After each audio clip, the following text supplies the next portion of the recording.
Greetings and salutations, everybody. Welcome to the best damn movie-related show on the planet Earth, the John Campea Show, coming from right here on my YouTube channel. I am, of course, your host, John Campea. It's an awesome honor and privilege, as it is every day, to have you, our international friends, join us and gather around the virtual water cooler together as we talk about our favorite things in the world, movies and movie news and all sorts of good stuff. And joining us here today on this wonderful Tuesday is the wonderful and the one and the only Mr. Robert Meyer Burnett. Robert, how are you doing today, sir? John, you know, I've been rearranging my Hot Toys figures, which is always a fun thing to do. Important work. Like, you can mow the lawn, or you could rearrange your Hot Toy collection. Yeah, I'm quarantining myself in my Rob Observatory with my Hot Toys figures because they can't get sick. Yes, and listen, hey, I'm going to let some people know, some people I'm sure in some different countries are asking, hey, why is the show starting earlier? It's not. It's actually still 9 a.m. Pacific Standard Time here, but we switched over to Daylight Savings Time. That happens, of course, every year, so that's why, to some people, it feels like the show is starting an hour earlier. Listen, guys, we do have a lot of stuff to talk about here today. Black Adam could be more significant into the DCU than we thought, at least according to Dwayne "The Rock" Johnson. We'll talk about that in a little bit. We were wondering, will Thor show up in Guardians 3? Well, it looks like the Guardians of the Galaxy are going to show up in Thor 4. We're going to talk about that. All those talks about all the reshoots that were happening on New Mutants, yeah, according to the director, they never happened. Who's going to win the box office this weekend out of the new films coming out? That and a few things more. But before we get to all of that stuff, Rob, let's talk about a couple of things here off the top. And the first thing we're going to talk about off the top is this. Speaking of Dwayne "The Rock" Johnson, he and Emily Blunt, we've known for some time, have a new movie coming out called Jungle Cruise, a movie that instantly in me elicits the question of why. But, you know, I was at D23 and they showed some stuff of it, and it was all right. It was all right. The trailers have come out. It's like, okay, it's okay. But Rob, today a brand new trailer for Jungle Cruise just dropped this morning, of course, with Dwayne Johnson and Emily Blunt. And I gotta say, this trailer is easily the best one they've put out so far. Because the other trailers, while they have some funny bits, ooh, cool, Dwayne "The Rock" Johnson, ooh, cool, Emily Blunt, love them both, that's nice and everything. To me, this was the first trailer that captured the sense of adventure. Because if you're gonna do a movie like this, like unto, say, Pirates of the Caribbean, you've got to deliver adventure. You know what I mean? It's great that, like, it's Dwayne Johnson. We know we're going to get some good, quick, funny one-liners. We know we're going to get him doing some great feats of strengths. Emily Blunt's going to be awesome because that's just what Emily Blunt is. But are you going to deliver that sense of fun and adventure? And this was a trailer to me. Look, I'm still not saying, Rob, that I believe that this movie's going to be great. I still have some apprehension about the movie in general. But as far as trailers go, this one gave me that sense of fun. This one gave me that sense of adventure. And action and adventure are two different things. You can have a lot of action without feeling a sense of adventure. This gave the sense of adventure. So I'm at least a little bit more on board with this movie now than I was, say, a day ago. Rob, you had a chance to check out this new trailer. What did you think about it? I gotta say, I really liked it. I mean, they upped, obviously, the fantasy quotient of it. There's creatures, there's a submarine in the Amazon. It looked like there's a little of that Pirates of the Caribbean supernatural stuff going on. Now look, does it look like a glossy Disney film with not a whole lot of what I love to call verisimilitude? Yes. But there was something about, you know what this movie had for me, at least the trailer? It all struck the right tone. You know, I mean, it's got, you were talking about the African Queen the other day, you know, Humphrey Bogart, Katharine Hepburn. This has that, it seems that frisson between the characters, between Dwayne Johnson and Emily Blunt. I liked their character interplay, what we saw of it. I really liked all of the fantastical elements of what we saw in the trailer. It really gives us more of a flavor of what this movie is. And, you know, when I was a kid, I loved Disney movies like 20,000 Leagues Under the Sea and In Search of the Castaways, and even movies that were sort of boring that I loved, like Island at the Top of the World, and then ones that were made for kids like Treasure of Matacumbe. I love those Disney live action movies, and this kind of harked back to those for me. It made me feel like, oh, I'm 8 years old again, and I really want to see this movie. So I'm pretty stoked, dude. I turned to Elizabeth when the trailer was over. I'm like, I know we're gonna have to talk about this morning. I'm like, I liked it a lot. Yeah, I did. I thought it was a big step. I got to, again, I still have my apprehensions about the movie, but then again, I did going into the first Pirates of the Caribbean, and I ended up loving it. So we'll see how this all goes. Question is, guys, did you have a chance to see this new trailer for Jungle Cruise? What did you think about it? Jump down to the comment section below and leave us your thoughts. All right. One more thing off the top, and that's this. Speaking of Disney films, one of the more higher profile live action Disney adaptations coming down the pipe is, of course, Mulan. Now, I'm going to go see it next week, but the premiere of the film was last night, and that, of course, gave us our first sets of reactions. Now, this is already a live action adaptation for Disney that is standing out a little bit because it's the first one they've done that's actually PG-13. Which makes sense. It is a war movie. There's going to be some more adult kind of stuff in there, but still probably a little bit kind of family friendly. So that seems like a good rating.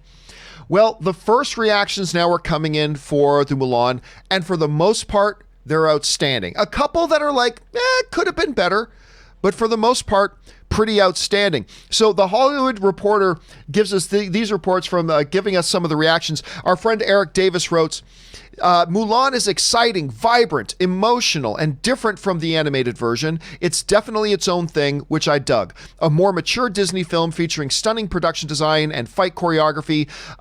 Directors Caro and Liu Yifei are the big standouts in my opinion. Angie Han writes, Mulan is the best live action remake since Cinderella, because I love me some Cinderella. I do. I love that movie. I didn't even miss the songs. Finds new notes in a story we already know while delivering gorgeous action, heart, and humor. Liu Yifei is fire. All right. Then next up, Mulan is absolutely fantastic. Different enough with great action scenes, but with the heart of the original film. It doesn't even matter that it's not a musical. If you're a fan of the animated, there are subtle nods to many of the songs. Can't wait to see it again. Now, not everybody thought it was, as my uncle used to say, the bee's knees. Mansour writes, there's a great film yearning to break out in Mulan, but it's surprisingly bogged down by adapting the animation. It has its moments, but the poor villains and inconsistent action quality results in a mediocre movie. So not everybody's jumping up and down for it. Allison Foreman writes, Disney's Mulan remake leaves a lot behind, but offers much more in its absence. Plenty of 1998 throwbacks peppered in with a story full of incredible action, humor, and heart. Oh, and the romantic chemistry gets steamy, like chanting Kiss in a silent theater steamy. Kate Wilson writes, wow, Disney's Mulan was everything I hoped it would be and more. They were able to bring new elements to life while maintaining the classic nostalgia that we all know and love. Wow, just incredible. And then our friend Peter Soretta over at Slash Film writes, I'm very surprised how much I liked the live action Mulan movie. It's so majestic. The action is thrilling. It aims for a level of sophistication and beauty you don't expect. I was never a huge fan of the animated film. I think I've only seen it once, so no attachments. So basically, Rob, it sounds like across the board, like the worst thing is, it's okay. That's the worst thing we're hearing. But for the most part, we're hearing, number one, people didn't miss the music, which is great because I know a lot of people have been concerned that they're going to miss the fact that it's not a musical. So that seems to have caught on with some people because I know one or two of those people we just read reviews from were very upset that there wasn't going to be the songs from the movie. So it's interesting to see that they were perfectly fine for it. But it sounds like the movie delivers what the trailer's sort of promising. A much more epic feel, a real majestic kind of feel, hopefully some really good action. So it's good hearing this. Rob, you're hearing these reactions. Are you surprised by them? And what does this do for your expectation levels for the film right now? No, I mean, especially the more recent trailers, they're so majestic. The film looks really beautiful. And Nikki Caro, I think, was a great choice to direct this film. She did Whale Rider with Keisha Cashel Hughes. I mean, I think it was a really good choice. I love historical films that take place in China, in and around. I'm a sucker for any of that. And this looks, it sounds good to me. And if I could just make an aside, can I just tell you, Ming Na took a picture on the wet red carpet. She was wearing one of the most majestically beautiful dresses that I've ever seen in my life. And she seems to not age. So no, good for her. I'm not going to lie. I love me some Ming Na. I really do. Anyway, guys, question here is for you. Yeah, now that you've seen the early reactions, you've watched the trailers, where are your expectations right now for Mulan? Are you still upset that it's not a musical like it used to be? Are you perfectly fine with that? How are you feeling about this whole thing right now? Jump down to the comment section and leave your thoughts there. Okay, guys, with all that down and out of the way, let's now move on to our main topics today. Now, how do we select our main topics on the John Campea Show? Well, it's really rather simple. You see, you guys come up with them by going over 24/7 to www.thejohncampeashow.com/contact. Once you guys get there, you're going to see a form. Fill it out with your topic or question. It's totally free. Hit submit, and then maybe, just maybe, you might see your submission as one of the main topics here on the John Campea Show. With that down, let's get into main topic number 1. And our first main topic today gets submitted to us by Harry Doyle, who writes, "Greetings, gentlemen. Okay, I've got 2 movies I really want to see this weekend. If you've got to pick just one to see, which one should it be? The Hunt or Bloodshot? Which of these 2 do you think will be better, and which do you think will win the box office this coming weekend? Thanks, and may the filthy be with you always." All right, thanks a lot for sending that in, man. And yeah, the 2 major wide release films, although we're going to get into a third here in a second, but the 2 major wide release films that are coming out this weekend, of course, is the new Vin Diesel film Bloodshot. You guys know I have a soft spot in my heart for Vin Diesel. I love me some Vin Diesel. And the new long-delayed The Hunt with that Lindelof wrote, and is of course a production of Blumhouse. It now finally makes its debut in theaters after a long delay, and it is now in theaters. As a matter of fact, I went to go see The Hunt last night, and it is still under embargo. So I am not allowed to talk about what I thought about the film. Yeah, it's still under embargo until Wednesday morning. They left the embargo in place until the day before the movie opens. Anyway, so let's talk about this. Which of these 2 movies do you think is... You know what, Rob? I'm going to tell you right now. This does not bode well for Bloodshot. Until yesterday, I didn't even realize the movie was opening this week. Yeah. I knew it was coming. It caught me as somebody who is like reading movie news every day, engulfed in movie news every day, submerged in movie news every day. It totally caught me by surprise when I read, oh yeah, it comes out this week. That doesn't bode well. That doesn't bode well for Bloodshot. And The Hunt, I think because of a lot of it's the scheduling changing, and then they just recently announced the re-release date. So they haven't had a real build-up for it, or that doesn't bode well for it. And as a matter of fact, when you go over and look, the early projections, they're saying this thing, they may just be coming up at $10 million. They might just be coming up at $10 million. Now remember, this Forbes article was written in late February, just a little while ago. But of course, My Spy has, of course, been pushed again. My Spy was supposed to open this weekend. But we are left with Bloodshot. And they're saying maybe $10 million for each of them. And that is, that's not what they were hoping for when they were making a Vin Diesel movie, a new superhero movie with Vin Diesel. That's not what they were hoping for. They were hoping for a bit better with The Hunt, although that is a movie that clearly was never supposed to be a $75 million opening weekend movie, but they were probably hoping for something a little bit better than 10. Which one do I think will win? For now, and I'll get back to this in a second, for now I'm going to say I actually think The Hunt might win. I wouldn't have said that 2 weeks ago. Right. But I don't know. It's just I just don't know how much awareness there is amongst the general movie-going audience that this is even a movie that's happening, let alone that it's opening up this week. So I don't know. It actually might be The Hunt, which might be crazy to say, and I wouldn't put $100 on that, but maybe that. Rob, you're seeing this. Which one are you more excited to go see, and which one do you think will actually win the weekend? Well, as a fan of Valiant Comics, I mean, Bloodshot is supposed to be the launch of a new cinematic universe. Yes. And with the lack of marketing, I did see Vin Diesel when I got up this morning. I did watch Vin Diesel, a clip. He was on Jimmy Kimmel, and he was promoting the movie, and the audience seemed to love him. I hope that the movie does well, but John, it's got no heat around it, and maybe they've just decided to cut their losses with it. I mean, I want to see Guy Pearce. I want to see Vin Diesel. But the film, I have to say, as much as I like the Valiant universe and I've liked the Bloodshot character in the comics in the past, the movie sort of looks like an amalgamation of a bunch of other stuff that we've seen before, which I think is plaguing a lot of these genre movies. They kind of feel like other things. And even the action that they showed, it looked like Vin Diesel was fighting Iron Spider from, when Spider-Man takes on the Iron Spider guys. And I was just like, I hope this is better. I want it to be good, but I think you might be right. I think The Hunt is more of a zeitgeist movie. It has more to say about our economic inequality and all of that. And look, who doesn't love humans hunting other humans? Yeah. But I want to throw this out there, Rob, because here's the funny thing. The funny thing is, while we're saying accurately, the two high-profile films that are coming out this weekend are Bloodshot and The Hunt.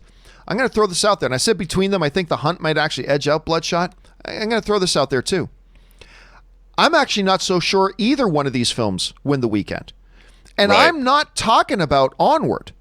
I'm not talking about Onward. And Onward should finish ahead of both of these. Like, even if Onward takes like a 60% drop, which I don't think it'll take 60, but even if it does, Onward should still finish ahead of both of these. But I don't even think either of those two movies are going to be number one out of the new movies opening this week. Uh-oh. There's another film opening this week that is a very niche movie, but it very well could open ahead of these two if these two were only going to open at 10. And that's the faith-based film I Still Believe with Britt Robertson, who, by the way, I love Britt Robertson. I've actually got a real soft spot in my heart for Britt Robertson. I like her a lot. But this is the type of movie, like these little niche movies, like faith-based movies, they will have a certain guaranteed built-in audience that if you have significant movies opening are going to fall way behind. But if Bloodshot and The Hunt are only going to open at around 10, and maybe they'll both open higher, then this little faith-based movie could very well come out and actually beat both of them, which would be something. Now, look, everybody knows I've admitted to this before, and I will admit to it again here right now.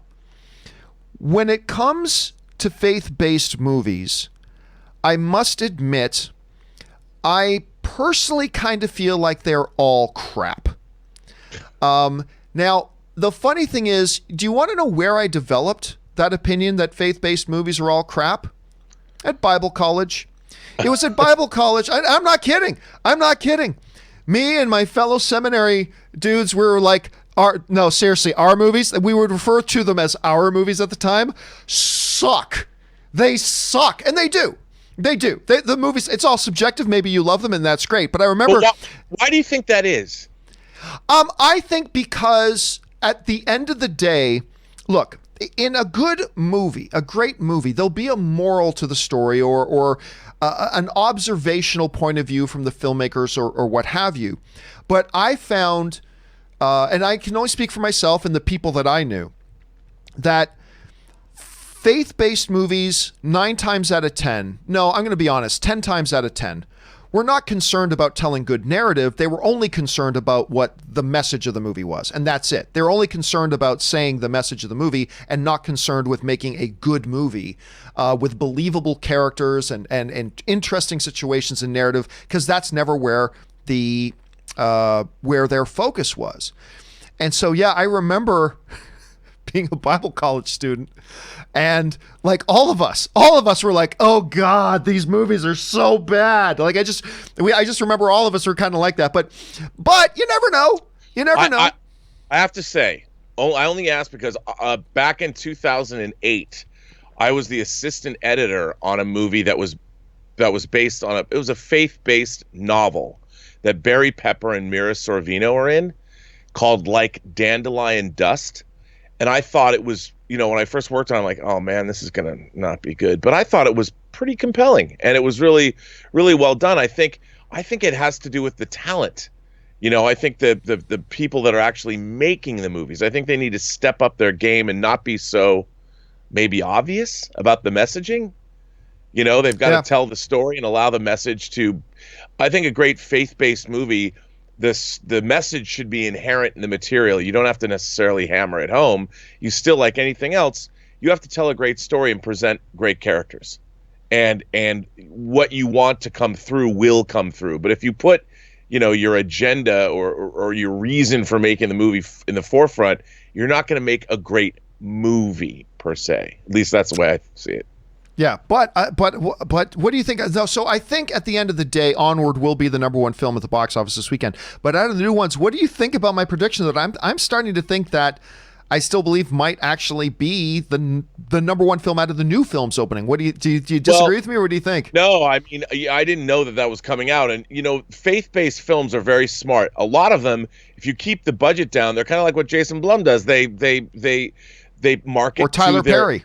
Yeah, they market to their base, and they market through churches and things like that. And I have to say that a lot of Americans, a lot of people are really looking for movies that provide a good message, and something that isn't cynical.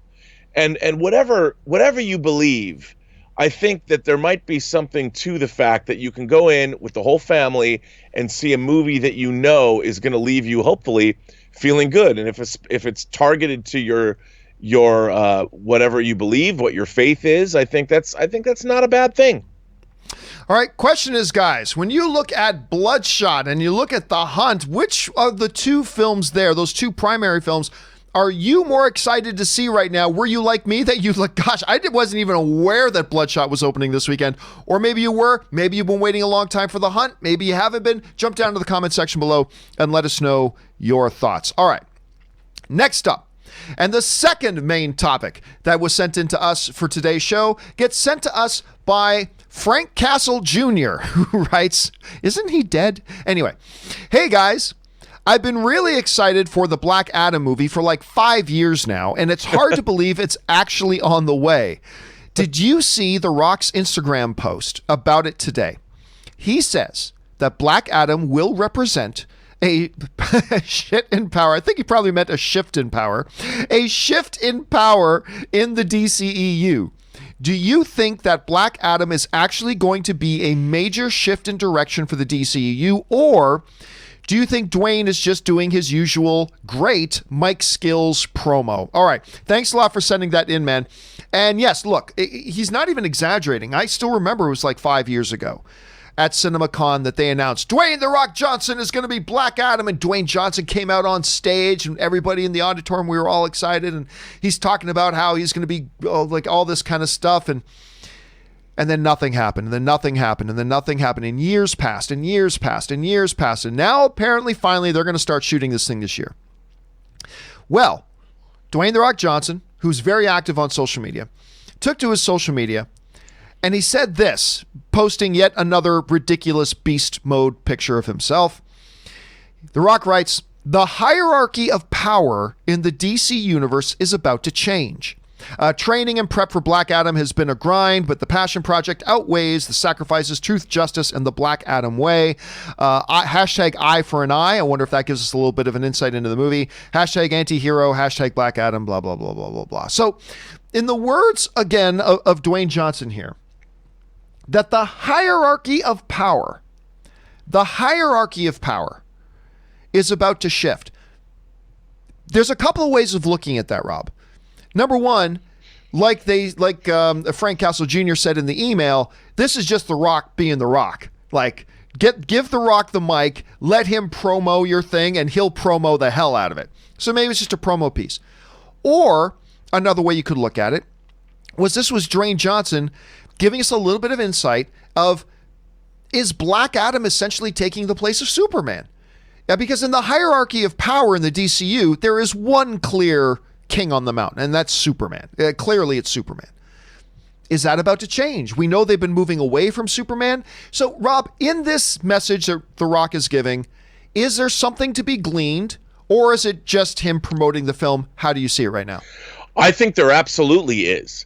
Because if you look at the DCEU, and I mean the EU, the universe where characters can potentially cross over, we've seen a pivot away from what Zack Snyder was doing with this sort of more realistic look at Superman and Batman. And instead, they've embraced, look what we've got. We've got Wonder Woman, Aquaman, Wonder Woman 84 is coming. We've had Shazam. And even though Shazam didn't make a lot of money, it's a pretty well-regarded film. People liked it. They weren't talking smack about it the way Batman v Superman was talked smack about, the way that Man of Steel and, of course, Justice League. So these movies have embraced more of the larger-than-life whimsical fantasy elements. Certainly Aquaman did that, and that's why I liked it. Wonder Woman, of course, you've got the Immortals, you've got the Amazons, and with Steve Trevor being, I guess, resurrected maybe by the gods, and then you have Cheetah. They're embracing a more mythical, larger-than-life bent to the DCEU, and if you include Shazam, and now we include Black Adam, what they've done is now you're going to have 4 movies. That's a cinematic universe that embraces the high fantasy of, say, DC Comics of the 60s and 70s. So they've pivoted away from this relentlessly grim, dark superhero universe, and they've embraced more, I don't want to say it's more CW-esque, but they've gone for that more high fantasy element. And I'll tell you, Black Adam totally represents that. The whole Shazam, well, the sub-universe, we know that Superman's in the Shazam universe, so they can even add a new Superman. And I think it's kind of cool. I think Black Adam, of course, you know, we've seen him in Kingdom Come. He definitely exists. He's a great power player in the DC universe. So seeing him in the cinematic universe makes sense to me. And I think they're going more in that direction anyway. So it's going to be the movie that comes out after Wonder Woman 84, which has fantasy elements as well. So maybe I wouldn't be surprised, dude. And I got to tell you, I like the little foreshadowing they did, the 2 little foreshadowings they did in Shazam for Black Adam. Of course, in the one scene where the wizard Shazam is telling the story, you see kind of the shape of Dwayne "The Rock" Johnson as Black Adam. And then, of course, the great end credit scene in Shazam where they're sitting around. It's like, wait a minute, there's one empty throne. Who's that supposed to be for? And then the camera pans in, and it's like some really good little foreshadowing they did. And, you know, are they going to build... Here's what I don't know. I don't know if they're going to start to build the DCU around Black Adam. I don't think they're going to start to do that. I don't think they're going to do that. Yeah, I think that would become a mistake. The way they were trying to build it around Superman, I don't think you can do that with Black Adam. So it's going to be interesting to see what they do, where they go. But like a lot of people, I'm just happy they're finally getting around to doing this when it started to look for a long time like it was never going to happen. Question here is, guys, what do you think about the comments by Dwayne "The Rock" Johnson regarding Black Adam and the hierarchy of power in the DCU? Do you think it has significant meaning? Do you think it's just words? Are you looking forward to this movie at all? Jump down to the comment section below and let us know your thoughts. All right, with that down, let's move on to our third main topic today. And our third main topic today gets submitted to us by Dylan, who writes, "Hey, John and crew, love the videos. Thank you so much, Dylan. Due to the end of Endgame, a lot of people thought that the Guardians would appear in Thor 4. I personally didn't think so. However, have you seen the clip of Vin Diesel saying in an interview for Bloodshot that he's met with Taika Waititi and has discussed the Guardians appearing in the movie? What are your thoughts?" All right, thanks a lot for sending that in, Dylan. And what a lot of people were thinking at the end of Endgame, I got to admit, it wasn't a lot of people thinking that we were going to see Guardians in Thor 4. It was, we thought we were going to see Thor in Guardians of the Galaxy 3. I mean, because when you see Endgame, you know how that movie ends. You know he's going off with the Guardians of the Galaxy. You just assume to see him there. So when they announced that Thor 4 was actually going to be coming out before Guardians 3, there was some speculation about whether or not we'd see the Guardians in there. That seemed to die down. Not a lot of people thought that was actually going to happen at that point. But then Vin Diesel, who was almost, not quite as much, but almost as loose-lipped as Tom Holland himself, he was doing an interview, of course, for Bloodshot, and Vin Diesel said the following: "I am waiting and excited for my friend James Gunn to knock this next one out of the park." Talking, of course, I believe he's talking about Suicide Squad. He took the Suicide Squad, so he's about to embark on it. Thor will also. The director talked to me about how Thor will incorporate some of the Guardians of the Galaxy. That'll be very interesting. Nobody knows. Maybe I shouldn't have said anything. So anyway, Vin Diesel seems to have dropped the ball and let everybody know that we are going to see at least some of the Guardians of the Galaxy in Thor 4. Now, whether that means we are going to see, Peter Quill, and we're going to see Gamora, we're going to see Drax, whether that means maybe we're just going to see, Rabbit, maybe we're just going to see Rocket, maybe we're just going to see Groot.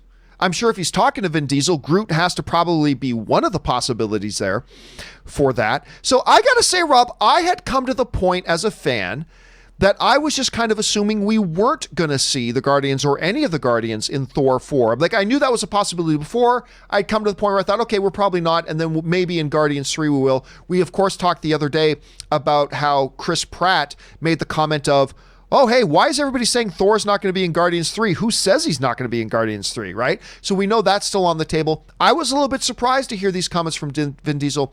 Rob, do you think Vin Diesel is being honest, or is he putting a little bit of gamemanship in there? Do you expect us now to see Guardians of the Galaxy, either all of them or some of them, in Thor 4? And if so, how big of a role do you think there will be? And also, is it even a good idea to put some of the Guardians into this new Thor movie? What do you think?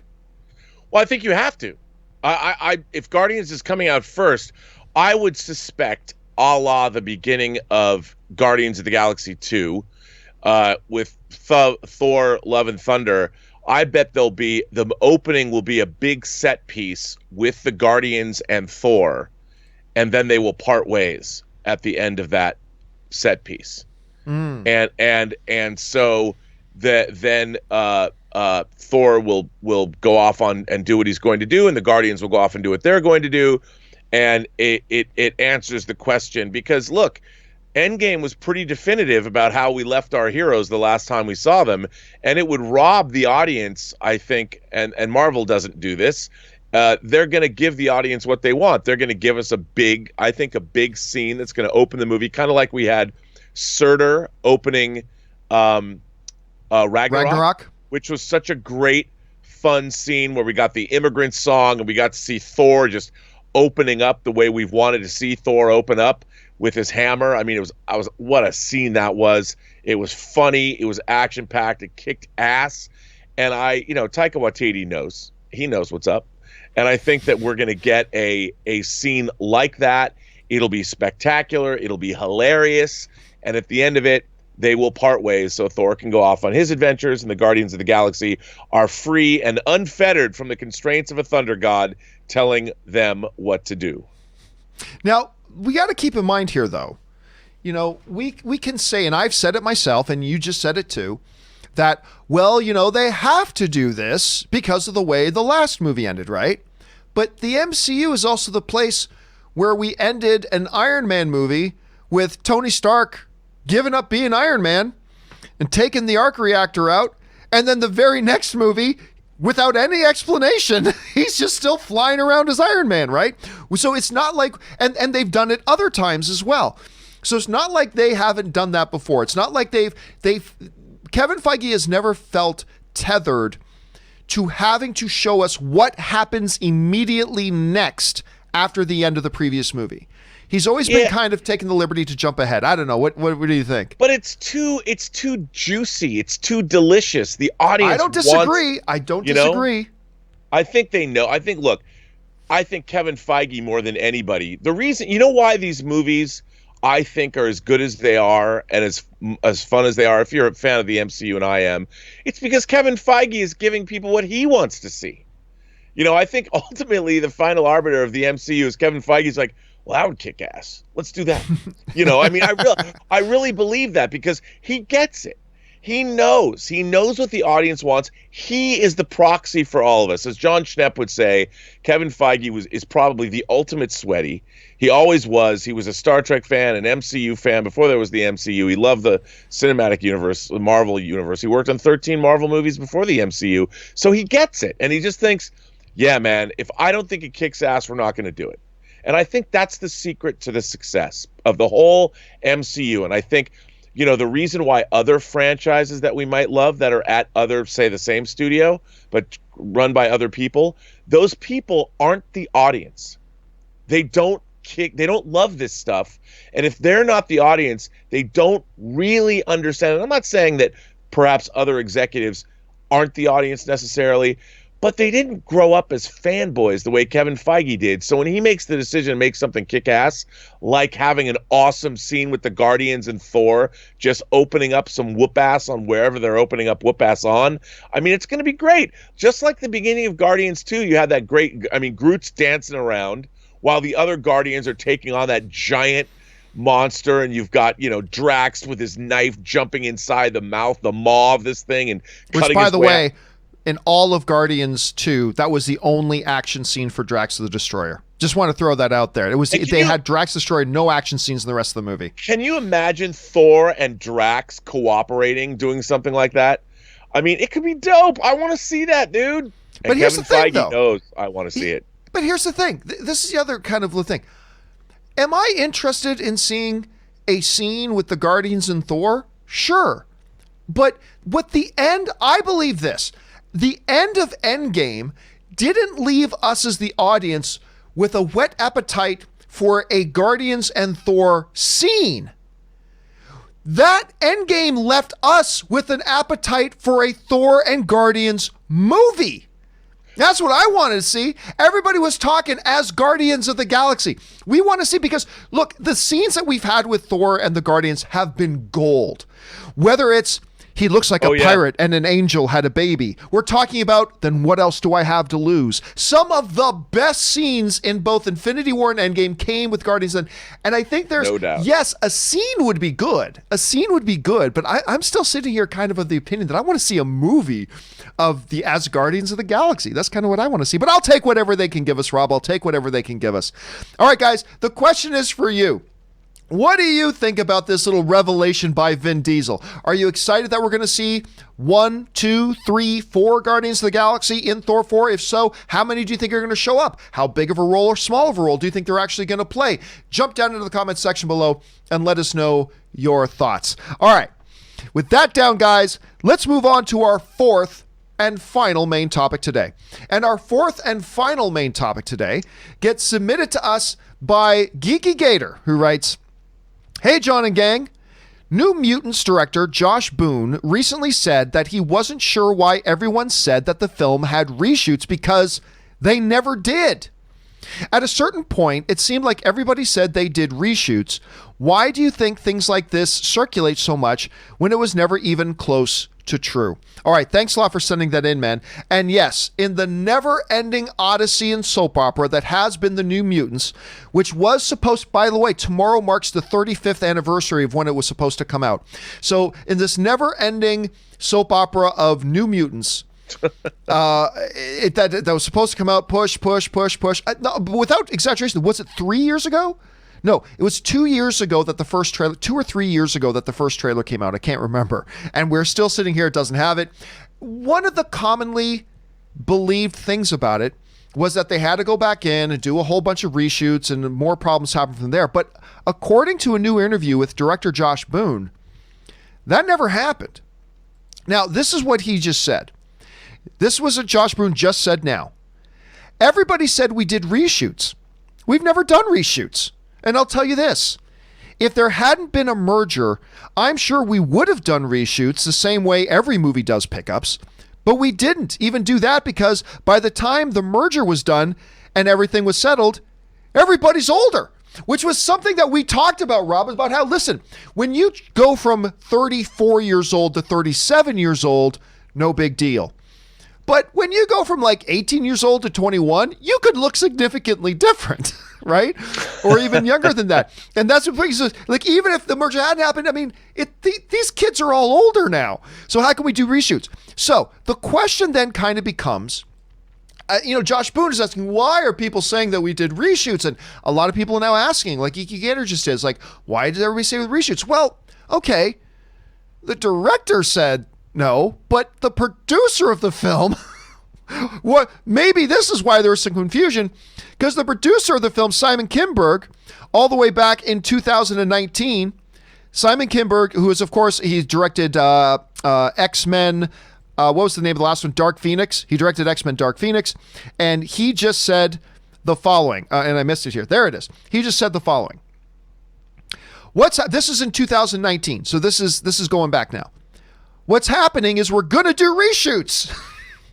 That's what the producer said. We're going to do reshoots on that film, and as new release date from Disney, that's really it. Part of it was figuring out what the reshoots were going to be, the pickups, and the other part of it was getting that cast back together. And of course, that comes from the producer of the film, Simon Kinberg. So, Rob, if we're going to be asking the question, why do fans sometimes believe certain things that were maybe on one hand never true? Well, it's because sometimes the studio and the movie itself will send out mixed messages. And Rob, I can't help but wonder that if this little thing right here, the director saying one thing in 2020, completely contrary to something the producer said in 2019, I cannot help but wonder if this is just a little microcosm example of just how messed up this movie production has been. Like from pre to post to like figuring out how they're going to handle the film and handle the release. Like we've got executives in the film, the director, the producer sending mixed messages, all that kind of stuff. It just kind of becomes a little bit of a representation of the kind of circus this has been. That doesn't mean the movie's not going to be great and solid and wonderful, but it just does kind of highlight what a circus this entire New Mutants project has been for years now. And so here we are. Rob, you're hearing Josh Boone saying we never did reshoots and all this kind of stuff. You hear Simon Kinberg says that. Where does this leave you as a film fan and your expectation and your anticipation of this new movie? Where are you sitting on this right now? John, it makes me even more excited. Really? I've been very, very excited for this film. As people know, I'm a huge Bill Sienkiewicz fan. When he left Moon Knight and jumped over to New Mutants, he did the Demon Bear storyline, which I think was, as far as a comic artist goes, I think the transition that Sienkiewicz made from Moon Knight to New Mutants is one of the most significant in in comic history in terms of watching an artist develop. And that Demon Bear storyline, because of Sienkiewicz's work and because of Claremont's script and all that, it was a defining moment in the New Mutants team.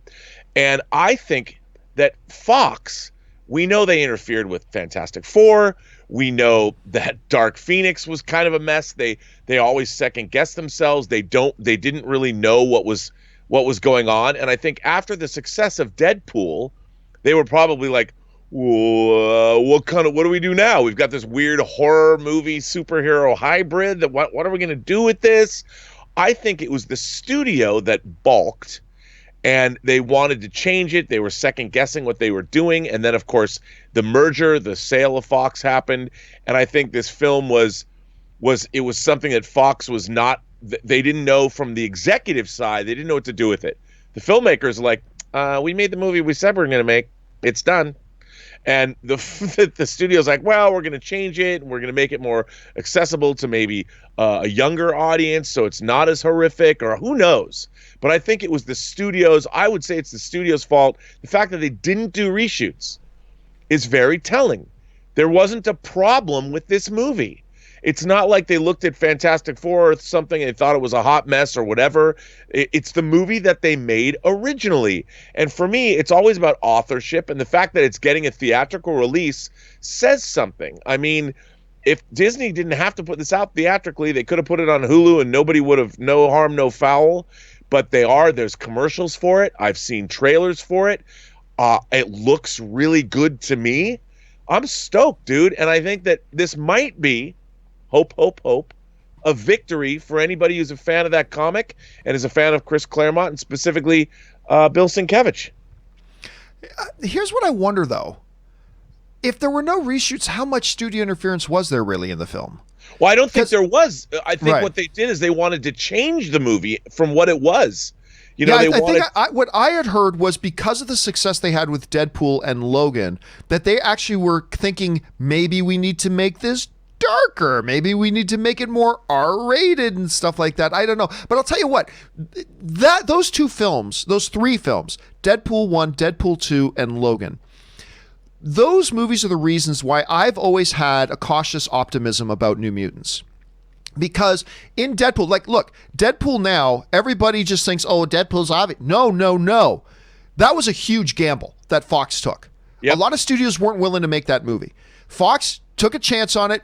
They made the movie, and they did something that no other comic book making studio would have done. We never would have had the Deadpool movie or Deadpool 2 had the Disney-Fox merger had already happened. Never would have happened. They experimented, they took risks, and we got Deadpool 1 and 2, which I love. Then they made another movie that no other studio would have made. They made Logan. And Logan, to me, is a top 3 greatest comic book movie of all time. I love that film. And it was in that era that made me think that, well, okay, now it looks like they're doing something else a little different and a little strange. They're trying to make a hybrid comic book horror movie with this, which is really different and very odd, but I really dug that Fox was kind of commissioning those types of projects at the time.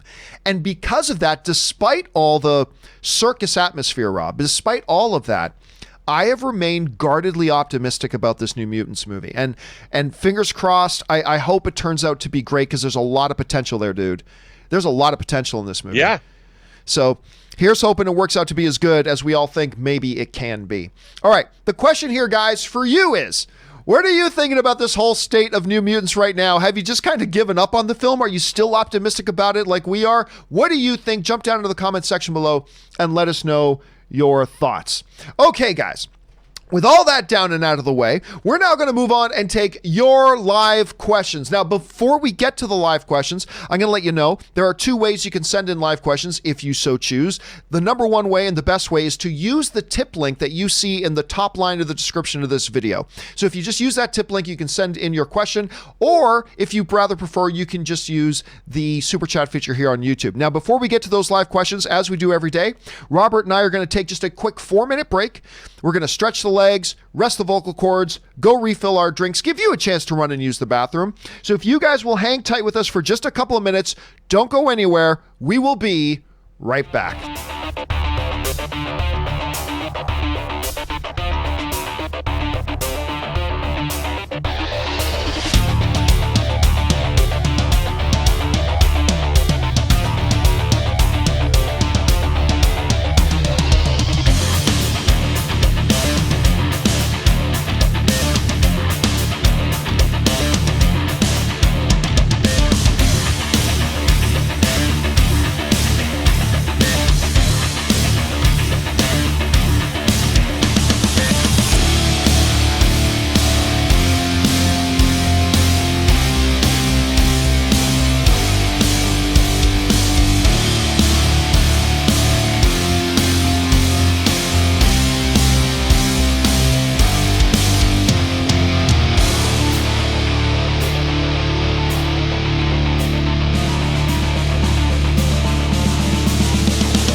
are back. Thank you, ladies and gentlemen, for your patience and indulgence as we went and took a quick little break there. Refill our drinks, rest the vocal cords, and stretch the legs a little bit. But now, let's dive in and start taking your live questions. We're going to get things started here with Undead Sick, who writes, "Hey, John. I'm super hyped for that Black Widow movie. I'm looking forward for them to go back to the spy thriller thing. I wonder, though, even if I think a lot of their movies are meh, why can't the DCU do what the MCU does?" But, I don't know what you mean by that. What do you mean by I don't understand why the DCU can't do what the MCU does? Like, what? Do what? Make movies? They make movies. And by the way, listen, making good movies is insanely difficult. Rob, there's still this prevalent opinion amongst a lot of film fans that making a good movie's easy. Anybody can make it. It's one of the most monumentally impossible things to do. To make a movie that the vast majority of people enjoy and like and make it financially successful, it is monumentally difficult. And I think we, as film fans, take that very much for granted. I don't know. What do you think? Dude, I couldn't agree with you more. I'm always saying that making movies has an element of alchemy in it. It's got a little bit of Rumpelstiltskin spinning straw into gold. Now, as you know, you've made a feature. When you're making a movie, every single shot, to make a good movie, every single shot has to be perfect. All of the elements, the line readings, the cinematography, the production design, the costuming, the lighting. You have to be able to create, and let's say your movie has 1,500 shots in it. In order to make the movies that we think are great, every one of those 1,500 shots has to be perfect. It all has to add up. And that is monumentally, and you're expected to capture magic on the day, every day.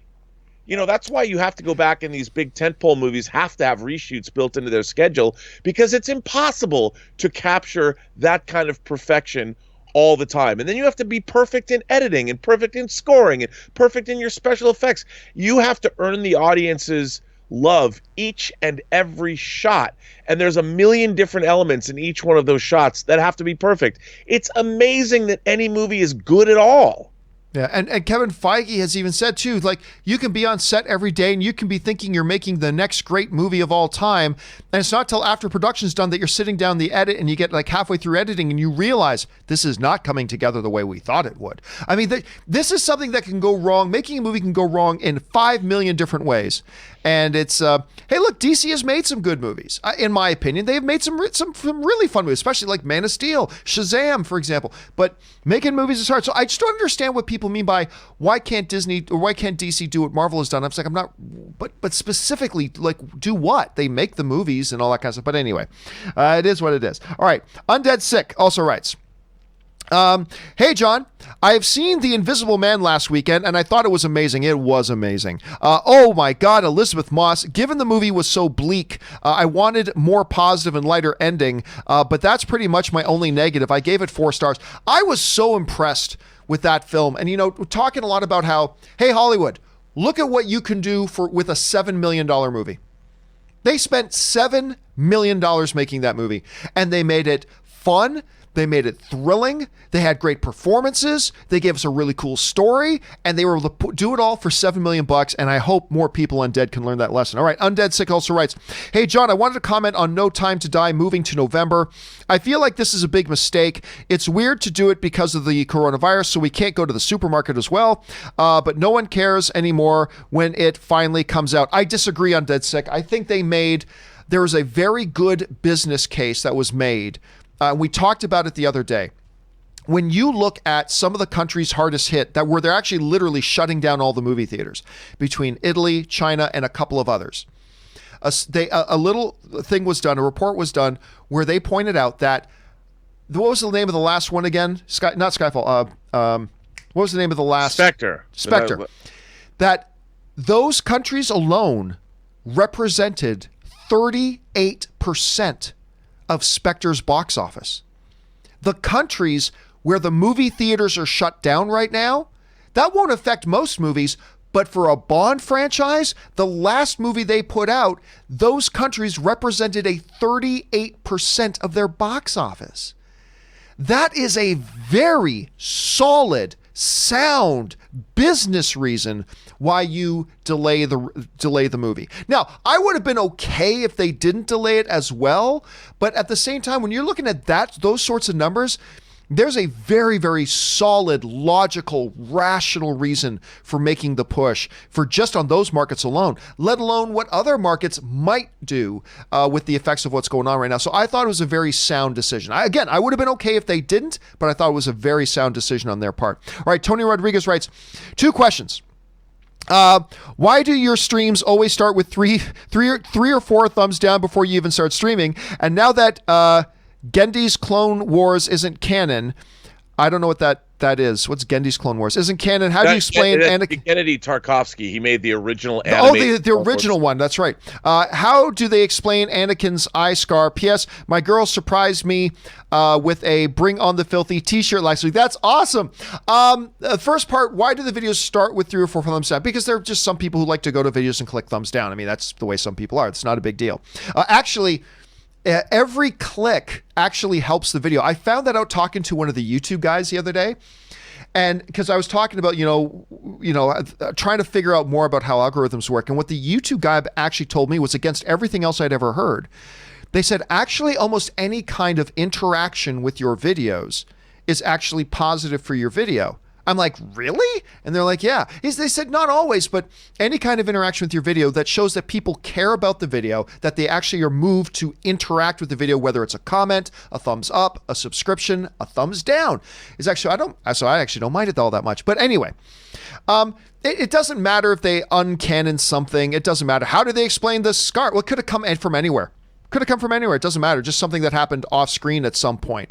Rob, do you consider this whole canon thing, guys, as far as with the original Clone Wars stuff, do you think is that significant? Do you think? I don't. The original animated series, I don't think it's considered canon. I love that series. I thought it was awesome, but I don't think. I think the new Clone Wars series now that with this 7th season running, I think that's the canonical Clone Wars. I assume that the original Clone Wars is considered part of the Legends universe.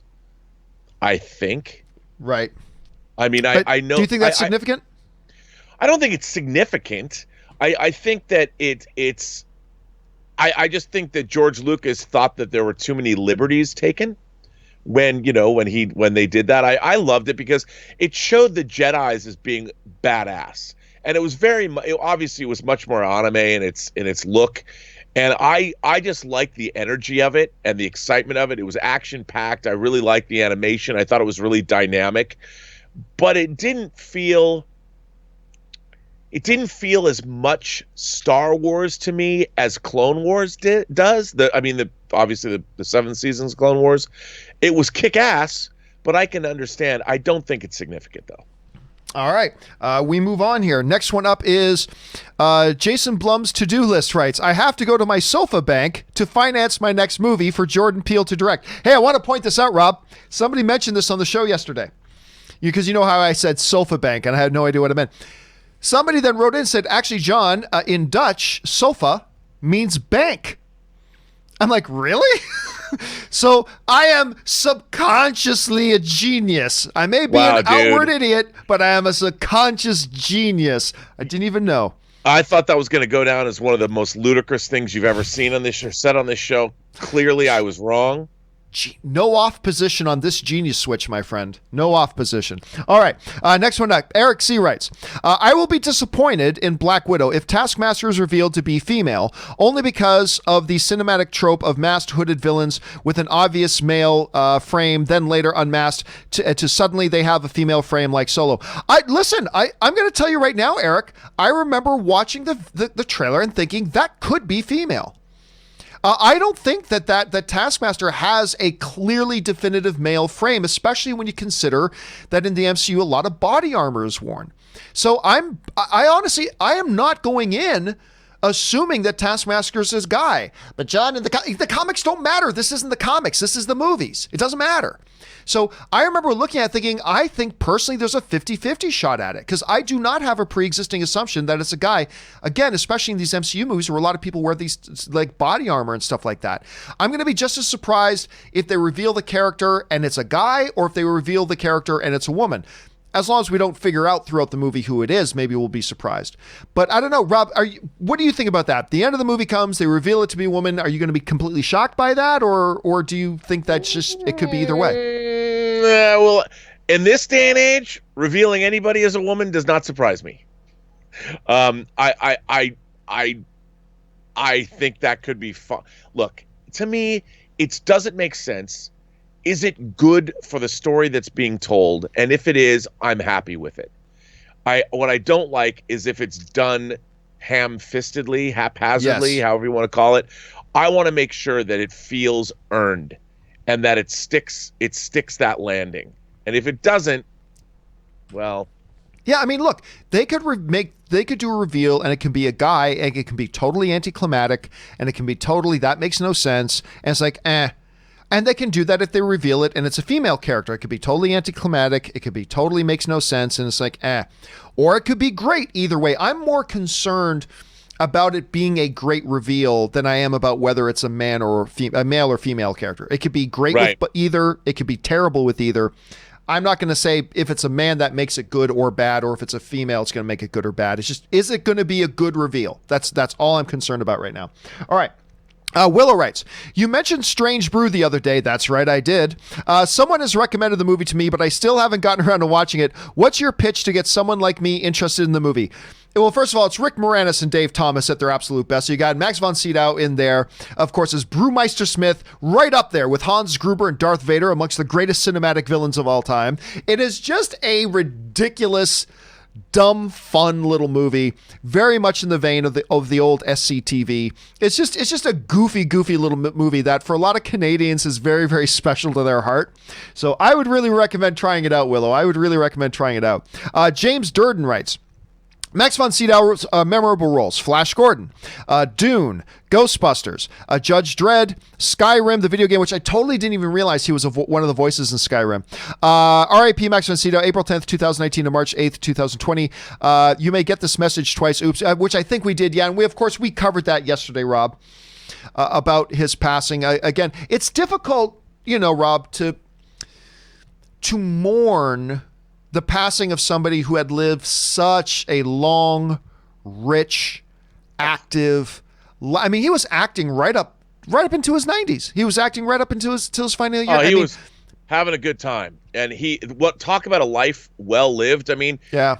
I've always believed, like you said, you can't mourn people that have lived well. Yeah. You can miss them, but I think that when you see Max von Sydow, obviously, all I've ever heard with people that have ever worked with him was how great he was to work with and how much fun he had in life. And the fact that he did video game voices, I mean, that was pretty amazing. So when you live that long and you're active for as long as you have been, this is something to celebrate. This is something you have to hold up his life to say, here's somebody to be emulated. And he's left behind so much wonderful work. I mean, everything he did in his early days with Ingmar Bergman, whether it was The Magician or The Seventh Seal or The Virgin Spring, all the way up to doing Star Wars and doing Game of Thrones and James Bond, Never Say Never Again, Flash Gordon. I mean, the guy, 3 Days of the Condor, the guy was, I mean, what a life. Yeah. And if we're going to mourn, we mourn that we don't have that talent with us anymore. Yeah. That we're not going to see that iconic face and hear that iconic voice. And it is really unfortunate on that level. All right. Next up, Superman Steve writes, John, Rob, you guys would absolutely love the movies that made us on Netflix. Oh, yes, we do. It's really good. Have you had the opportunity to watch it? Yeah, I was a little late to the game. Rob, I know you were watching those before I did. I was late to the game on those, but Ann and I got caught up. Listen, those series, The Toys That Made Us, the movie, these are all, I'm a big fan of this type of stuff. Rob, do you have one particular episode that they did that stood out to you? The Barbie episode. For Toys That Made Us. For the Toys That Made Us, yeah. Yeah, for the Toys That Made Us. I love that. And the movies that made us, I loved both Home Alone and Dirty Dancing. Because What's interesting to me is about, first of all, I love their format. I really do. And as somebody who's been producing special features, hell, I'm producing special features right now. I really appreciate, because they figured out a way to combine both the fluffiness of the production value, they make it a lot of fun, but they also provide really interesting backstory. And they've got a great balance both with Toys That Made Us. It's as much the story of companies and America in terms of American business as it is about the toys, and I find that fascinating. And then with the movies that made us, I was working at Warner Brothers when Home Alone was a Warner Brothers movie, and then it left and it became a Fox movie. And for 30 years, dude, I've been wondering what the hell happened. And the movies that made us dealt with that story. And, in a half an hour format, both Dirty Dancing and Home Alone, which is they're good movies, but not things I ponder over, loved those episodes. And I felt I learned something about the films I didn't know. Really, really good. I really hope they do more of those. All right. Next up, JR writes, 1 of 3. How likely is it that at some point, be it season 1, 2, etc., could the She-Hulk series introduce a new iteration of Daredevil? They are both lawyers, after all. I could see them defending opposing clients to be a neat intro to him, make him a recurring character without having to give him his own show. And do you see the characters not already tied to an MCU film making their way to the big screen? She-Hulk versus She-Hulk, Miss Marvel, Moon Knight, etc. Do you see them appearing in a big team-up film like Avengers film? Or do you see it as being another Agents of S.H.I.E.L.D. type show? It exists in the larger MCU, but you won't see much crossover. Although being directly in the MCU, they won't be vague and refer to stuff as the incident. They'll just name drop the MCU events. All right. Well, there's a lot in there, Jay. First thing I'd say is this. Could you see Daredevil pop up in a She-Hulk show? Yeah, you could, but I think they're both lawyers. I don't know that automatically makes it the ad hoc natural one then to use as the series that you do it. Well, you could, but I don't think there's any more likelihood to that being the series that they bring Daredevil in than any other. I know they haven't started thinking about Daredevil yet at this point, so I don't know that we're going to see that. But again, it's possible. Regarding could we see these characters that are going to be primarily featured, Rob, in the Disney Plus side of the MCU, I'll say this. There is a much greater chance that we will see these Disney Plus Marvel characters crossing over into a larger scale movie than there ever was for the Netflix Marvel characters or even the Agents of S.H.I.E.L.D. We were never going to see Agents of S.H.I.E.L.D. characters actually in the movies. We were never going to see the Netflix characters actually in the movies. That was never going to happen. But this we definitely could. Now, what I don't think is going to happen, I don't think we're going to get a She-Hulk movie. I don't think we're going to get a Miss Marvel movie. But can we see these characters getting their own shows, make crossovers, and make appearances in these films? Yeah, I think there's a very, very much higher chance than the other ones did. Rob, how do you see it? Well, no, I think you're absolutely right. And I think it really depends on how these shows catch on. Like, let's just say, I know this isn't somebody like Alison Brie or an Alison Brie type character appeared as She-Hulk. She can effortlessly move between TV and film. And if the She-Hulk show becomes a hit and people love her, we're totally going to see a crossover into the movies. Because if they're bringing Mark Ruffalo on that show, why wouldn't they have him go back? Why wouldn't they have her go into a film? Maybe like you said, maybe we won't get a She-Hulk movie, but why wouldn't we get a crossover? That'd be dope. Yeah, again, much better chances. Much better chances. All right, thanks for sending that in, Jay. All right, next one. Patrick writes, 1 of 2. For anyone in the EU confused as to why the show is 1 hour early all of a sudden, the US switches to daylight savings times on the second Sunday of March, while we in Europe do this on the last Sunday of March. This is why the John Campea Show now starts at 1700 hours CET instead of 1800 hours CET until we enter summertime on March 29th. Same thing will happen between then when Europe goes back to the regular time on the last Saturday of October, and the US only goes back to the regular time on the first Sunday of November. So yeah, we were kind of talked about that at the beginning. It caused some confusion with people saying, wait a minute, I missed the show. It started early. Well, we still started at 9 a.m. Pacific Standard Time, but yeah, the whole clock change thing does throw things off. Thank you for the education on that, Patrick, and filling all of us in on that. I appreciate that.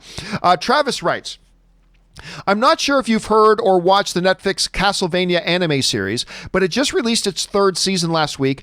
I know it's not a film adaptation, but I would say it's the best video game adaptation we've had so far. Highly recommend. I disagree. I do not believe it's the best video game adaptation. It's very, very stylized and will only appeal to a certain group of people. It's not going to appeal to everybody. But I very much liked the first season of Castlevania. I did a full season review of it actually a couple years ago.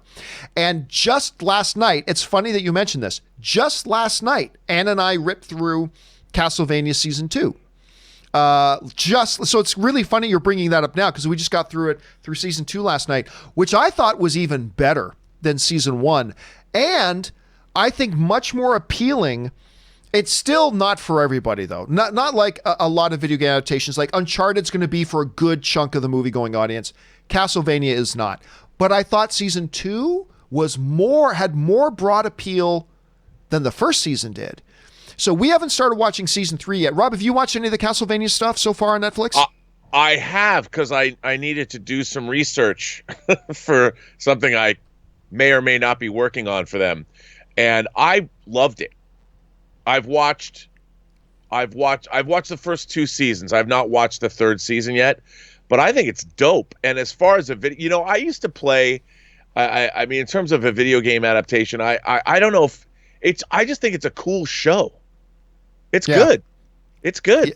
Yeah. I actually thought Season 2 was even better. I thought Season 2 was even better. I actually really liked it quite a bit. All right.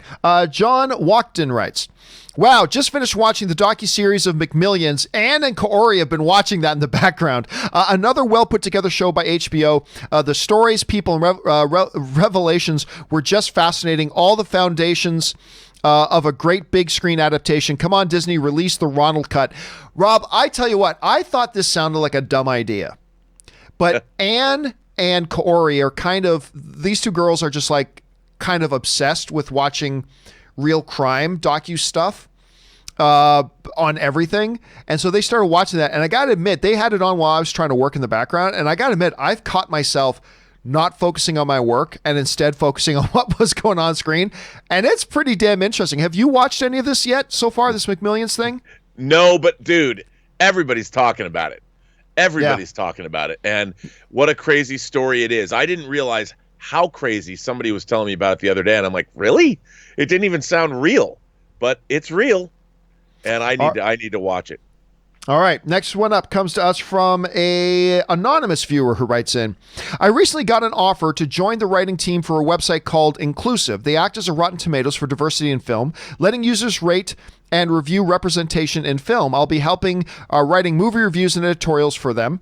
I guess it's Nathaniel Molnar who wrote it. Number 202, I accidentally posted about Inclusive as anonymous. So this is the follow-up. This is a site I think movie fans should keep on their radars. Representation and diversity in film is paramount, and I think these efforts to bring about change are key. Well, that's an interesting thing. Like I still have a very interesting view when it comes to inclusion. I have people on the left who do not like my opinion, and I have people on the right who don't like my opinion because I'm coming to somewhere in the middle. I've always believed this. There has been an active war and agenda against inclusion for a long, long time in Hollywood. There has been an active agenda against inclusion in Hollywood for a long, long time. And it's time for that agenda to end. And I know I've always had the opinion when hiring, Rob, particularly when I was hiring on-camera talent. And I said this before and it got me in trouble, but I don't give a shit. I still stand by this. I would always hire, when I would be hiring people, the most qualified person. I would always hire the most qualified person. But quite often, when all other things were equal, like let's say, Rob, I can think of several occasions back when I was at AMC or Clyde or whatever, where we would be hiring for a position. It's like, okay, it comes down to 2 or 3 people out of the 400 resumes we would get. It comes down to like 2 or 3 people. And they both got the education. They both have some really good experience. We liked their personalities. And it was all basically just really tight. It was like, basically it was a coin toss. When it would come down to situations like that, I would then make the tiebreaker be, does one of these would picking one of these people increase the diversity of our team and increase the diversity of our staff? Because I believe diversity has inherent advantages and has inherent value. I believe in that. So I would never take somebody who was represented a more diverse pick over somebody who definitively to me had the better resume, the better qualifications, the most applicable to the job. I would always pick that person 100% of the time. But in those times when it was close, I would always say the pick that represents a growth and diversity in our team will benefit our team. So let's go that way. But I've never believed in just picking a diversity pick just for the sake of it. I've never believed in that. I've never believed in turning away the more qualified person for it. But yeah, I would. And some people even got mad at me that we're making, diversifying the team as the tiebreaker. And it's like, no, I defend that because diversity has value. So yeah, anyway, that's always just been kind of my approach to it, Rob, in situations where I've had to hire team members. Obviously, I picked you because of your very different, your alien DNA. I chose you for your alien DNA, clearly. But I think that you make a really good point, and I just to speak really quickly to that, if you do have two candidates that are exactly equal on paper, and I'm all about the meritocracy. I really believe that the best person for the job should get it. However, like you said, if it comes down to two candidates that are equal, you have to look and see what do they bring to the table that will accentuate and deepen whatever your team is. And somebody that is, let's call them, I don't know what you'd call them, whether it's a diversity hire, if it's somebody who's, say, an immigrant, somebody who is a person of color, somebody who might be LGBTQ, has a different experience than, say, the dominant person. And anybody who has a different experience, who brings a different voice and a different perspective, can only help you. It can only add something to your team that you don't know. But that's only if you're down to two candidates that on paper are exactly equal. I, like you, don't believe in hiring anybody for anything other than ability. Otherwise, why would you do that? You want to hire the best person for the job. I agree. It's funny. I used to get a lot of crap from people who think they knew as much as I did when it came to running this sort of a thing.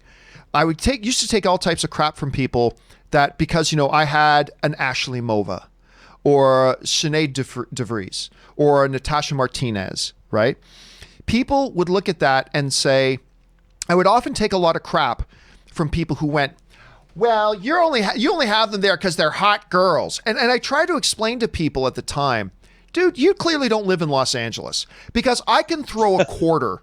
This is what I always tell people. I could throw a quarter outside right now and it'll bounce off 5 hot people before it hits the ground. I mean, that's just all LA is. Myself excluded from that. That's all LA is. It's just hot people. It's just hot people. That's what everybody, the hottest person from every town in America gets on a bus and moves to LA, and then they breed. There's just hot people in this town. So I try to tell people, it's like, so I get these things like, they don't really need to be on the show. Because when I used to run, like when my movie talk show was a full panel and we did a lot of stuff like that, I believed in the role of the host. I believed so wholeheartedly in the role of the host, because the host, it gives pace to the show. Now, I've even tried to do a host thing just here on the John Campea Show, but I realized with just 1 or 2 pundits that a host wasn't really as conducive. I think you need maybe minimum 2, but even 2 might be too few. But you actually need 3 or 4 people to really make a host really valuable. But I always believe that the host gives pace. The host also adds a different personality. And because people say, well, Ashley wasn't there. She didn't give her opinions because that wasn't her job. Her job was to give more personality to the show, to give pace to the show, to keep the show moving, give a cadence to it. And all these people used to give me shit about it. You're only having there because they're hacker, blah, blah, blah. And guess what? At some point after I left, they removed the hosts from Movie Talk.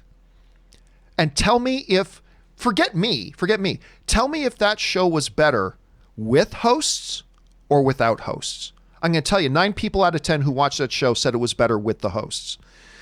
Again, going to what you were saying, Rob, like people like Ashley, Sinead, Natasha, they brought just a different kind of, they represented to me the idea of bringing something a little different to it, a different perspective. They weren't the hardcore, movie nerds. They were a little bit different. And just by bringing something a little bit different to the table, I thought their contributions to the success of what Movie Talk was you couldn't calculate it. I thought it was off the charts. I thought their contributions and what they meant to those shows was, you just couldn't put it into terms. And I think people realized that once they were no longer there. But that's just... Dude, my whole philosophy is you need different experiences from life. You need people with different perspectives. You can't expect, look, the hardcore movie nerds, they're us. So if we're going to do a show, why would you bring on more people that are just like us? Diversity isn't about the superficiality of everything. Diversity is about bringing people who have the experience that you don't have, the stories that you haven't heard, and that's what diversity really is bringing people that bring a different perspective and knowledge that you yourself don't have, that will only benefit everybody in the long run. Not only you as the team leader, but also your audience who hasn't heard these stories before, that hasn't heard these people's experiences before. And that's what we need. I agree. All right. Anyway, sorry, I went off on that a whole bunch, but let's keep moving here. Where are we at here? All right. David Allen writes, I made a buddy rewatch Toy Story 3 after saying he didn't like it. Though he admitted he hadn't seen it since it released a decade ago, he loved it. He couldn't even bring himself to joke that it was just as bad as I remembered it. My question is this: how important do you think it is to never remain too adamant with your opinions on movies, considering that opinions are based on your perspectives, which shift over time? Well, I don't think there's anything wrong with it. Like, look, if you saw a movie and you had an experience, be adamant about your experience. But just be open that if you get an opportunity or if you want to engage in that experience again, that just be open to the idea that your experience may be different. Look, 99 times out of 100, if you loved a movie, you're going to love it again. And if you hated a movie, you're going to hate it again. That's 99 times out of 100. But I've often told the story on this show, David, about how the first time I saw Inglourious Basterds, I hated it. I hated it. Like, straight up, venom, vile, hated that movie. Come on. I did. I can't explain why, because here's the thing. About a year and a half or 2 years later, I had a date. We ended up back at my place, and she wanted to watch Inglourious Basterds. So I'm like, okay, want to keep nice her date. happy. And so even though I didn't want to see it, she did all right. Fine. We put on Inglourious Basterds. And by the end of the movie, I'm like not even paying any attention to her, because I'm like, this movie is fabulous. Why did I not like it the first time I saw it? Like, what, was I having a bad day? What was did my feet hurt? I mean, I don't know why, because now it's actually, it's either my number one or my number two favorite Quentin Tarantino movie, that or Django. Those two always switch back and forth for my favorite Quentin Tarantino. But I love that movie now. But that is very rare. That's very rare that happens. Rob, do you have a movie that you like hated at some point and now you actually really like it? Dude, Talented Mr. Ripley. Oh, I don't know if it was because and I love The English Patient. I love Anthony Minghella. I was so excited to see it. And for whatever reason, I don't know what, maybe I partied too hard the night before. I hated it. I hated it, John. And then, you know what? People talked about how good it was, and Philip Seymour Hoffman and Jude Law. And I bought the DVD when it came out. And dude, I loved it. I love that movie. I mean, sometimes I'll just put on the whole like first 45 minutes when they're in Italy, and I'll just watch that. I mean, I want to go like Matt Damon's character, like Tom Ripley. I want to go party with Jude Law's character in Talented Mr. Ripley. I want to go live that life for the rest of my life. I just want to hang out in jazz bars on the coast of Italy, meet pretty girls, play a saxophone. I can't play a saxophone, but I'd like to learn, and just go live that life in the 50s, wear those linen clothes, a hat, and just be cool. And I've watched that movie a million times. The cast is amazing. Philip Seymour Hoffman, Cate Blanchett, Gwyneth Paltrow. Man, I love that movie. It's a good one. That's a good one. All right, next one up here. Let's see. Sam O'Neill writes, "Hey, John and Rob, I'm thinking of making a change and moving from Australia to America, and I'm an electrician. Do you know if movie studios get electrical companies to help with wiring up sets or anything like that? Or if you don't know, all good." Well, I mean, that's not my area of expertise, but one of the big departments for any movie is electrical. Electrical is like an entire department for a lot of movie makers. So yes, electricians are a big part of the movie making industry. So now, I don't know any electricians in the movie making industry. I have no idea how you'd break into that or anything like that. That's not my world. But I can tell you, electricians, Rob, are definitely a part of the movie making crew. Well, you know, and I would say you've got Pinewood in Atlanta and you have Tyler Perry's new amazingly huge facility, and it might be worth contacting them even before you come to America and tell them what you want to do and what your expertise is. Because, I mean, if you want to live in Atlanta, I think Atlanta's a great town, but that's a place to go where I think there's a lot of work. All right. Next up, Nosferatu writes, "Why is it a bad idea to throw pie in people's faces because it never ends?" Oh, I get it. Pie, P-I. Pie, P-I. Why is it a bad idea to throw pie? Because it never ends. All right. I'll give you a little bit of a rim shot there, Nosferatu. All right. Royce Freeman writes, "Have you heard of the Corey Feldman's documentary, My Truth, the raping of the two Coreys? And if so, thoughts on him risking all to name names?" You know what? I'm just not going to comment on it. I don't really know much about it. I haven't watched it. And these are just waters I'm not going to get. I don't want to be one of these people who offers tons of opinions on something they really have no clue about. And this is something I have no clue of. So I don't know. Rob, have you seen it? No, but it debuted last night at the Directors Guild, and it had a lot of technical snafus for those who were expecting to watch it online. So I don't know much about the film. I know Brian Herzlinger, who directed it. I'm a big fan of his. But other than that, I don't know much about what's in the movie. Yeah, so I don't, this is just getting dangerously close to wading into some stuff that it's not my area to talk about. But I mean, again, maybe if I had seen the movie, I can then comment on it as a movie, but I haven't seen it, so I really don't have much to offer, unfortunately, Roy. Sorry about that, buddy. All right, Daniel writes in a $50 tip. Thank you so much, Daniel. And if this is a question, then not only will we answer it right now, we're also going to make it its own standalone video later this week. So keep your eyes open. So thank you so much, Daniel, for supporting the channel on that level. Daniel writes, "Hey, John, the MCU, from what I'm seeing, is going forward, is involving the multiverse. Is that a good move? Do we really need to use multiverse? So does that mean Marvel don't have faith in the new and existing characters in the MCU going forward?"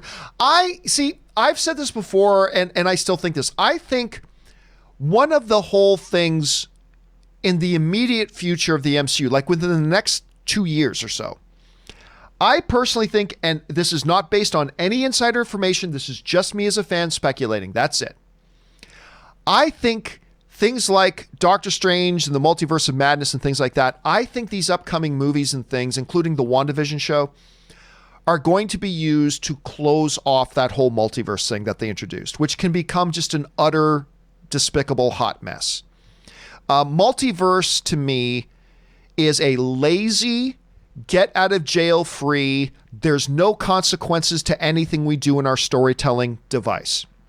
Oh no, we killed Loki again. Oh look everybody, Loki's back, it's multi-dimension. Oh no, Gamora's dead. Oh look everybody, Gamora's back because it's multi-dimension. It is a lazy man's get out of jail free BS card.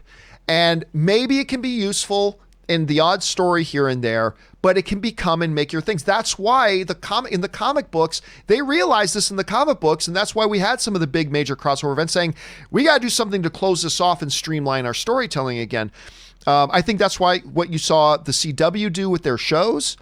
And I think, no insider information though, I think that's what they're going to do in the next few movies, is they're going to close off the multiverse stuff. But Rob, I know you are actually a big multiverse fan, but how do you think they're going to approach the multiverse stuff moving forward, short term and long term? How do you see it? Because I'm just guessing.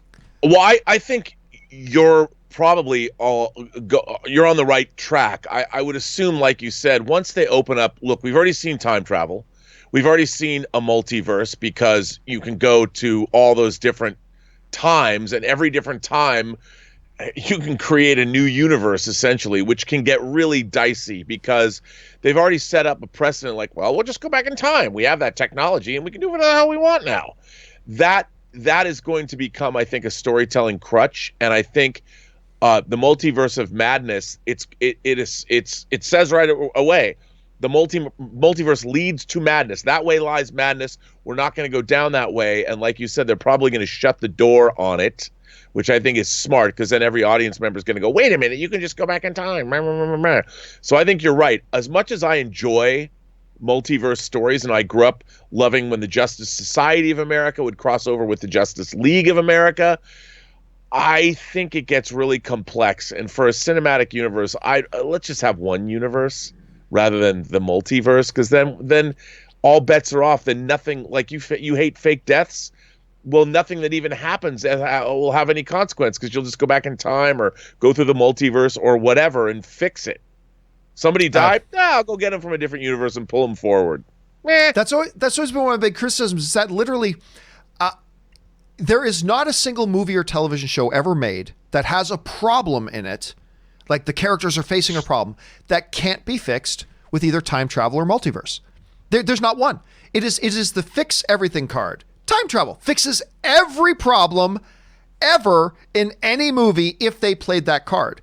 Now, that's not to say that there aren't movies that I don't love that have some multiverse stuff. That's not to say there aren't movies that I don't love that have some time travel. There are. Back to the Future, Star Trek, The Voyage Home. There are movies and projects that use them great, and I do enjoy them. But overall, I just find it, both of them, to be a lazy approach to, like, we can't figure out how to solve this problem we're creating on our story. Time travel! It just, yeah. But that's just me. Anyway, thank you again, Daniel, for sending that in. And again, keep your eyes open. We'll be answering that question in its own standalone video later this week or early next week. So thank you again for that. Enrique305 writes, The Rock to be the next James Bond. John, oh my God, yay. Of course, I was joking around that any YouTuber or blogger can make up a rumor. I said, look, I'll make up one right now. Hey guys, I just heard that Dwayne "The Rock" Johnson is going to be Bond. There, I just made up a rumor. So there you go, Enrique. It's passed on to your ears. All right, Justin Mainville writes, with regards to the Hunt for Red October Russian English translation, that's a good example. Valkyrie, Tom Cruise, did a similar thing. Love that movie. I believe that was also directed by Bryan Singer, if I'm not mistaken. I actually really like Valkyrie. Yeah. That, to me, might be Tom Cruise's most underrated movie. I'm not saying it's his best movie, but I think that movie is tragically underrated. I thought it was really good. And they did do a good thing with the language stuff there as well. Did you ever see Valkyrie, Rob? Oh, yeah. No, I saw that movie. I was in the edit bay watching it cut, and I really like Valkyrie a lot. I think it's great. And it's a really fascinating story, and it's true. It really happened. And yeah. I thought Tom Cruise was great in it. All right, guys, listen, I have some documentary stuff I need to work on today. So today's show is going to be a little bit shorter, but we still have a few minutes left, so we're going to race through a few more of the questions that you guys have sent in here. All right, next one up is Daniel Rahimi writes, I'm going down to LA from New York City next weekend for the Schmodown Free-for-All. That sounds like a lot of fun. I've noticed a lot of people are canceling their flights to other places. I'm not canceling my trip for anything. What do you think? You know, it's funny you bring that up, Daniel, because just before today's show started, Robert and I were talking about, Robert and I are planning right now, because it still hasn't been canceled, Robert and I are going to go to CinemaCon, much like we did last year. Had a lot of fun there last year. And we were just talking about, I said, you know what, I'm not worried about going to a convention, blah, blah, blah. But I told Rob just before the show started, I said, but I might not fly. I might drive, because while being in a big open air environment, like a huge coliseum, whatever, I'm fine with that. But airplanes are little petri dishes. Like, you're in this tight, closed little space where you're breathing recycled air with everybody. I'm like, I might not fly. Like, I'm not totally worried about this whole thing, but I might not fly. I'm actually hop in a car and drive. So it's just funny you bring that up, Daniel. So Rob, I think we had to start the show. I didn't hear from you. Are you gonna, if I drive, do you want to drive down to Vegas with me, or do you want to fly out there? Because it's a lot more convenient to fly. So what are you thinking you're going to do? Well, I mean, look, I don't know where the coronavirus is going to go, but when it's all very new, but it's not like we've got Captain Trips from The Stand decimating the population at 95%. I mean, so far Germany I guess there's been outbreaks in Germany, has no mortality rate as far as the virus is concerned. And if you look at flu and how much I don't want to live my life in fear. That doesn't mean be stupid either. But if they're not going to, I don't know, John. I mean, I don't want to. I want to be careful, but I also don't want to live my life as somebody who's paranoid. But I do think that, you know, social distancing is obviously the best way to stop the spread of a disease.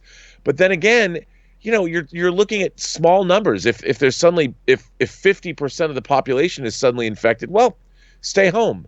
But right now, you know, I mean, I get on planes when people cough and sneeze in flu season, and I think people who have the coronavirus, I think they're going to be keeping themselves to themselves.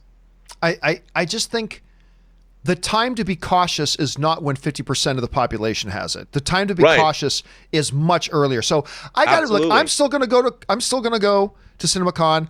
I will probably do more fist bumping than I will handshaking. Of course. I'm not one of these people that keeps hand sanitizer around, but I will probably apply hand sanitizer every, hour or so. I don't know. So I'll probably be a little bit cautious, but I'm still going to go. But anyway, I hope you have a fabulous trip to LA, Daniel, and I hope you have a great time at the free-for-all. All right. Russell Amador writes, just last couple of questions here, guys, and we're going to wrap up today. Russell Amador writes, hey, John, if what Toretto is saying is true, then I'm looking forward to seeing how Waititi incorporates the Guardians into Thor 4. Out of all the MCU movies coming our way in 2021, this is my second most anticipated one out of the batch, right behind The Docs. The Docs? Out of all the MCU movies coming out our way, what's The Docs? What, Rob, do you know what he's talking about when he's MCU movies and The Docs? I don't. But at any rate, you're absolutely right, Russell. I am dying to see what Taika Waititi, because Taika Waititi's sense of, let's just say, humor, I think would fit in very well with some of those Guardians of the Galaxy characters. And listen, Taika and James Gunn are tight. And so they're going to be on the phone back and forth about how to do it. And Taika, because remember, Taika Waititi was the first guy that came out after James Gunn was let go by Disney. Taika Waititi was the first guy to come out and said, I ain't going to direct James's movie. I'm not going to direct Guardians of the Galaxy 3. That's James's movie. Don't count on me to direct it. He was the first guy to say that. So he's going to get a lot of input from James, and James will have a lot to say over how those characters are handled. But I think Taika would be great for that. Rob, are you excited about the idea of Taika Waititi handling some of these Guardians characters? Hell yeah. I mean, if anybody has the sensibility that James Gunn has, I mean, Taika Waititi's is a little different, but my God, are you kidding me? I mean, What We Do in the Shadows is one of my favorite horror comedies of all time. Shaun of the Dead and What We Do in the Shadows to me are like so good. Return of the Living Dead, yes, bring it on. My answer to that question is yes, sir, John. Please, sir, may I have some more? Yes. All right, let's move on now to the final question we're going to take here today. And by the way, guys, for everybody who sent in questions, do not worry. If you sent in a question, we are going to do a companion video later today. All your questions that were sent in today are going to get answered. So Call of Duty God, Kenneth Colton, DAL, NR99, Jeffrey Hemphill, and on. Everybody who sent in a question today is going to get their question answered today in a companion video. We just got to cut this show a little bit short because I have some responsibilities to the documentary I got to get to here today. So anyway, Matthew Phillips writes in our final live question today and he writes, we were all amazed when the Avengers teamed up back in 2012. If you could take any three fictional characters, no matter the genre, to team up to recreate that feeling again, who would they be? One of my teams would be James Bond, Batman, and Snake Plissken. Rob, I'll be curious to hear yours, but I'll tell you mine first. My answer is none. Because part of what made that Avengers thing so cool, that it wasn't just suddenly out of nowhere them just randomly slapping these characters together in a movie. What it was is they had spent a number of years introducing us to Captain America, introducing us to Iron Man, introducing us to Thor, and understanding that these all three inhabited the same world. And then we saw them coming together. It would also be like, I'm perfectly fine. I would have been perfectly fine, Rob, if the DCEU just started off with the Justice League movie. I would have been perfectly fine with that. I think that could have worked and worked great. But it would be introducing us to these three characters, to all these characters that we already know inhabit the same world. We know they inhabit the same world. For something like, James Bond and Jason Bourne. James Bond, Jason Bourne, and John Wick. So the 3 J's, call it Triple J. James Bond, Jason Bourne, John Wick. That's something fun about that idea, but I don't know. There's a corniness to it that I think saps the energy out of Thor. I don't know that there is recapturing what we did in the Avengers because of the very specific, unique way that it was all done and set up. That other things can have just as much success doing differently, but I just think it would be different. I don't know, Rob, how would you answer that question? Well, I mean, I think you're right. I think it just... Again, it really just depends on how it's approached and what is the intent? What is the desired effect? What do they want, or what do we want? What do we all want to have happen? It depends on how it's done, and I just want it to be well thought out. I agree.